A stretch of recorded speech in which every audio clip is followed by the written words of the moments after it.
ముఖ్యమంత్రి కావాల్సిన Duddilla Sridhar Babu sir by మిస్లా మంత్రి అయిందట.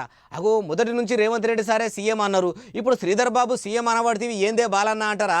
ఈ మాట నేనంటలేను, పెద్దపల్లి ఎమ్మెల్సీ భానుప్రసాదే బహిరంగంగా బయటక అంటుండు. కావాలంటే మీరే నుండి.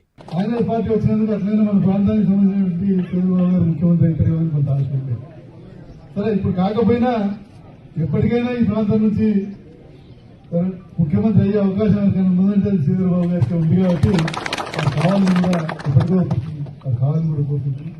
కాంగ్రెస్ వస్తుందని మాకు మా ఏరికే, మా ఏరియాకు పెద్ద దిక్కైన శ్రీధర్ బాబే సీఎం అవుతాడని నేను కూడా ఓ ఆశావాహుని లెక్క రావురని ఎదురు చూసినా అనుకొచ్చుండు. మరి శ్రీధర్ సార్ సీఎం అయితే నాకు మంత్రి పదవి వస్తుందని మనసులో పెట్టుకోవచ్చు. అయినా ఒకటి గమనించిర్రా, భానుప్రసాద్ నోట్లకెళ్లి ఆ భారీ డైలాగ్ వచ్చుడుతోటే ఐటీ మంత్రి గుండెల్లా జల్లు అనొచ్చు. మీదికి చూడ మురుస్తున్నట్టే అనిపిస్తున్నట్టున్నది గాని లోపడనైతే ఈ మాటతో నా మంత్రి పదవికైతే ఇబ్బంది రాదు కదా అనుకున్నాడు కావచ్చు.